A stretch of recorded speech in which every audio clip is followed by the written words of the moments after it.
రోటి పచ్చళ్ళు సిరీస్లో సెకండ్ రెసిపీ వచ్చేసి పచ్చిమిర్చి గోంగూర తొక్కు పచ్చడి చాలా ఈజీగా ఎలా ప్రిపేర్ చేసుకోవాలో ఈ వీడియోలో మీకు చూపిస్తాను. ఈ గోంగూర పచ్చడి కోసం పులుపు తక్కువ ఉండే గోంగూరని తీసుకున్నాను. ముందుగా కారానికి తగినన్ని పచ్చిమిరపకాయల్ని నీట్గా క్లీన్ చేసి ఇలా రోట్లోకి వేయాలి. నెక్స్ట్ ఇప్పుడు రుచికి తగినంత ఉప్పుని అలాగే కొన్ని వెల్లుల్లి రెబ్బలు కూడా వేసి ఈ పచ్చిమిరపకాయల్ని మరీ మెత్తగా కాకుండా కాస్త కచ్చాపచ్చగా దంచుకోవాలి. ఈ చట్నీ కోసం తీసుకునే గోంగూరని ముందుగానే నీట్గా క్లీన్ చేసి ఒక హాఫ్ అన్ అవర్ పాటు ఫ్యాన్ కింద చక్కగా ఆరబెట్టుకోవాలి. తడంతా ఆరిపోయిన తర్వాత సన్నగా తరిగి ఇలా పచ్చిమిరపకాయలు కచ్చాపచ్చగా దంచిన తర్వాత ఎంతైతే గోంగూర పడుతుందో అంత గోంగూరని ఇలా వేసి ఈ గోంగూరని కూడా కచ్చాపచ్చగా దంచుకోవాలి. ఈ గోంగూర చట్నీ కోసం గోంగూరని క్లీన్ చేసిన తర్వాత వెంటనే తరిగాము అంటే కాస్త జిగటగా ఉంటుంది కాబట్టి నీట్గా క్లీన్ చేసిన తర్వాత తడంతా ఆరిపోయే వరకు ఫ్యాన్ కింద ఆరిపెట్టి ఆ తర్వాత సన్నగా తరిగాము అంటే అంత జిగురుగా ఉండదు.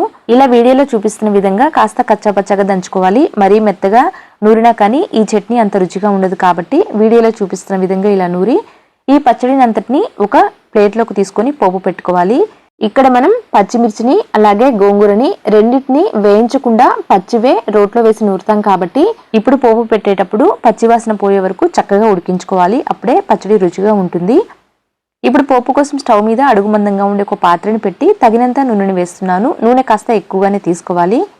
నూనె వేడైన తర్వాత పోపు గింజలు వెల్లుల్లి రెబ్బలు వేసి కాస్త వేయించుకున్న తర్వాత కొన్ని ఎర్రమిరపకాయల్ని కరివేపాకుని ఇంగువను కూడా వేసి చక్కగా కలిపి లాస్ట్లో మనం ముందుగా నూరి పెట్టిన గోంగూరను కూడా వేసి అంతా కూడా కలిపేసేయాలి. అయితే మనం గోంగూర పచ్చడి నూరేటప్పుడు పసుపు వేయలేదు కదా, ఇప్పుడు పసుపు వేశాను.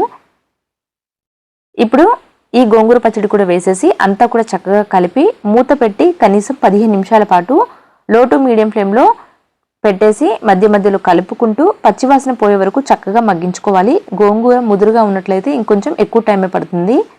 ఒకవేళ లేతగా ఉన్నట్లయితే 15 నిమిషాల పాటు ఇలా మగ్గించిన తర్వాత మూత తీసి మరో 10 నిమిషాల పాటు ఇలా లో ఫ్లేమ్లో పెట్టి కాస్త మగ్గించాలి. వీడియోలో చూపిస్తున్న విధంగా ఇలా జిగురుపోయే వరకు మగ్గించిన తర్వాత స్టవ్ ఆఫ్ చేసేసి నెక్స్ట్ లాస్ట్లో కొంచెం మెంతి పొడి వేశాను. మెంతి పొడి స్టవ్ ఆఫ్ చేసిన తర్వాత వేయాలి. ముందే వేస్తే చేదు వస్తుంది. ఇలా వేసి అంతా కూడా కలిపేసాము అంటే గోంగూర చట్నీ రెడీ అయినట్లే. అంతే అండి. Thank you for watching.